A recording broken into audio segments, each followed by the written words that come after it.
Quand un comportement perdure, c'est qu'il est renforcé. Quand un comportement persiste, c'est qu'il est renforcé.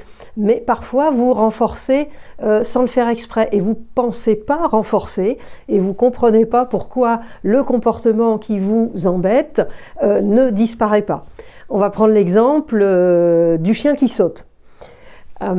Parfois on me dit pourtant j'essaye de faire ça, ou j'essaye de faire ça, ou j'essaye de l'ignorer, ou je lui dis un non ferme. Là c'est sûr qu'avec un non ferme ça ne va pas fonctionner déjà, première chose, le chien ne parlant pas le français.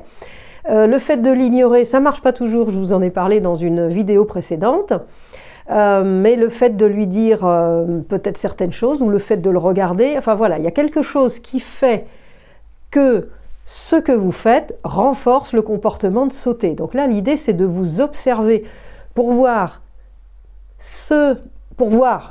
quoi dans ce que vous faites fait que ça fait continuer le chien de sauter. Voilà, j'espère que je m'explique bien.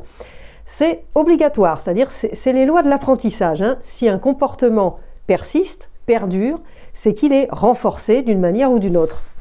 Mais peut-être peut-être inconsciemment et peut-être dans votre manière d'essayer de faire que le chien ne saute pas, justement, vous lui donnez l'attention nécessaire qui fait qu'il est motivé pour continuer à sauter.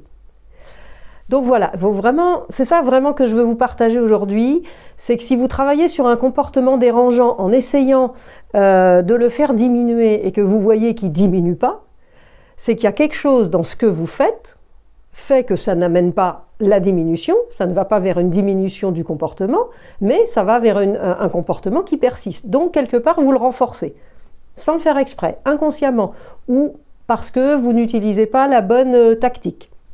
Voilà, donc première chose, vous observez, essayez de voir ce qui fait que dans la situation où il y a un comportement qui vous dérange, ce comportement que vous essayez d'enlever ne s'enlève pas sur votre chien, essayez de vous observer et de voir ce qui fait que voir ce qui finalement renforce le chien, alors que ce n'était pas votre finalité de départ, ce n'est pas votre idée de renforcer, mais il y a quelque chose dans ce que vous faites qui finalement continue à renforcer le comportement et donc renforcer votre chien et donc le comportement continue à s'exprimer. Et puis si vous avez des soucis, je vous invite à me contacter. Merci et à bientôt.